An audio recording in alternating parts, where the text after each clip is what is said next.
news broadcast on the topic of floods. We have been working alongside with the Alpha Project to learn more on the effects and aftermath of floods. It now goes to our on-field reporters, Anna and Jen. Hello, thank you for calling in, Adam. I'm Jen and this is Anna. We're in Penrith today interviewing the members of the general public. What do you know of the risks of flooding? Heavy rain causes flood, especially in the winter, to be melting, that comes off fast. What are your experiences with flooding? No, well, they're very high. There's no problems with flooding at all. What do you know of the risks of flooding? Rains a lot, something like over the Elon, so quickly come up. And where we live, we haven't been able to get insurance for flooding because one of the houses further down in the ditch flooded, and our postcode now is flagged by one house that flooded, many others, so we now can't get insurance. Do you think there will be more flooding in the future? Yes. I think it's just something that we have to be aware of now, and where houses are built is quite important. We're not building them On the low ground. What do you know on the risks of flooding? Not much. Just get wet. Do you have any experiences with flooding? I don't know. From what we've seen today, the general public do not have a very wide understanding of flooding. Back to the studio. It seems that not many people actually know the risks of flooding, and that is very worrying. As we can see by this public conclusion, the knowledge of flooding in Penrith is very limited.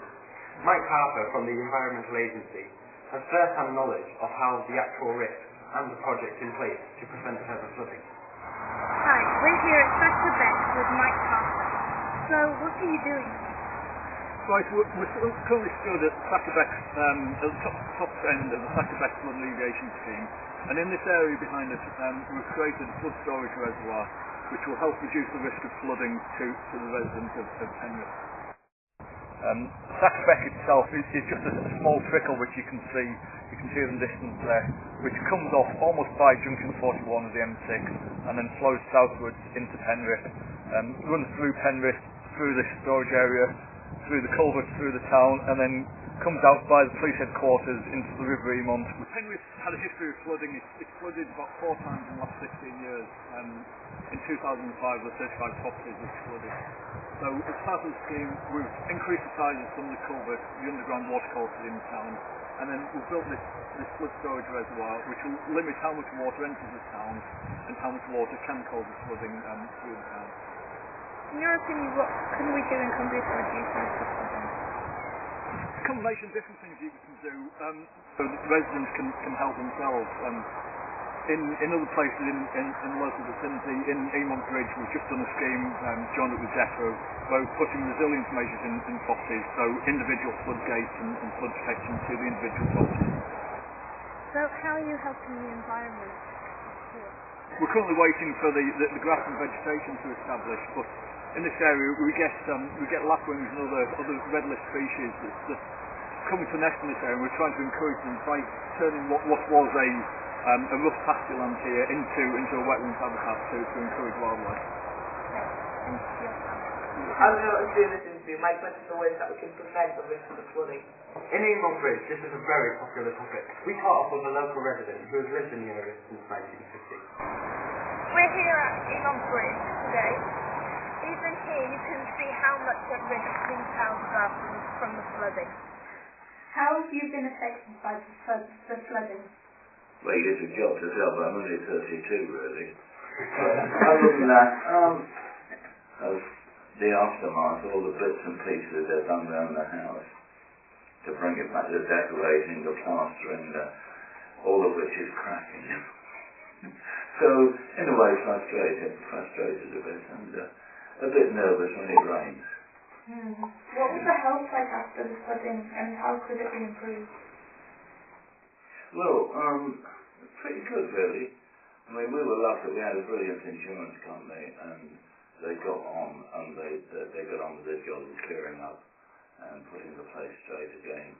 Locally, a little bit confused because it was something completely new to some of us. We've never been flooded before, although the house near the bridge.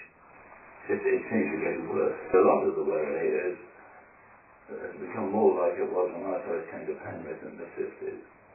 I'm not entirely convinced that it's entirely climate change. But as a result, what's happened is they've formed the local flood group, and this has sort of got people together and started thinking about how can we help each other as well as ourselves.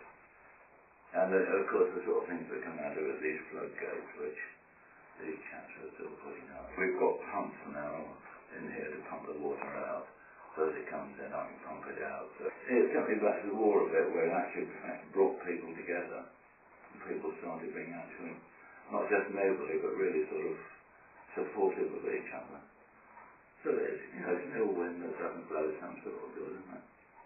As I said, climate change has been mentioned, but is the actual cause of flooding? We are now going to talk to Professor Stuart Lane, who carries out research on flooding. Hello. We talked to Bernard earlier today, and he said that climate change hasn't really affected flooding much.